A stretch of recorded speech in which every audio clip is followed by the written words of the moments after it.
Ever feel like you're stuck using the same old, what do you think, when asking for opinions? There's actually a bunch of ways to spice it up. Oh, yeah, totally. What do you think is like the vanilla ice cream of English? Perfectly fine, but sometimes you want chocolate, right? No, exactly. So how do we get to that chocolate? What are some alternatives that actually sound natural? Okay, well, first off, you could try, what are your thoughts? It's pretty straightforward. Right. What are your thoughts? It's like a slightly more sophisticated way of asking, what do you think? Yeah, it's a good step up. It feels a bit more thoughtful, doesn't it? It does. It makes you sound a little more, I don't know, considerate. What else have you got? How do you feel about it? That's a good one if you want to gauge someone's emotional response more than just their opinion. Oh, that's perfect for when it's not just about the facts, but how someone feels about them, huh? It's like getting into their headspace. Exactly. It's about how something resonates with them personally. It's good for things like music, art, or even a new proposal at work. Okay, I like that.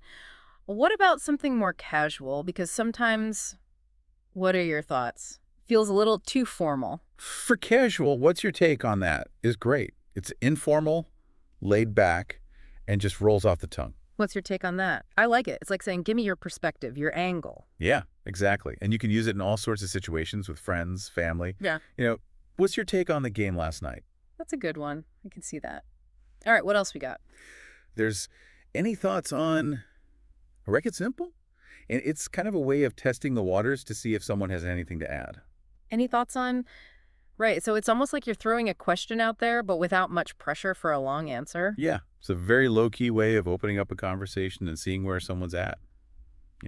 Any thoughts on the new movie? Nice. And for the last one? I'd like to hear your thoughts on that.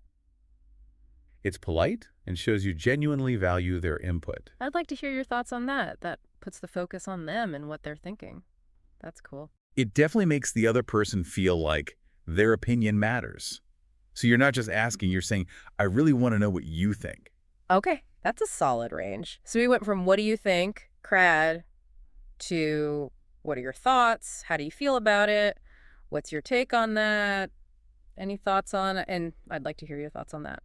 That's a whole lot of ways to ask for an opinion. I bet you'll never be stuck using just one phrase again. No way! That's a great set. Thanks for sharing the details and breaking them down so clearly. My pleasure. Now go out there and ask for opinions like a pro. All right, we've finished today's lesson. How did you find it? 理解できない部分はありませんでしたか? Repeat and try again tomorrow if needed. Please let me know your感想 or request in the comments. ぜひチャンネルの登録をお願いします. I look forward to seeing you all again soon. See you next time. Bye bye.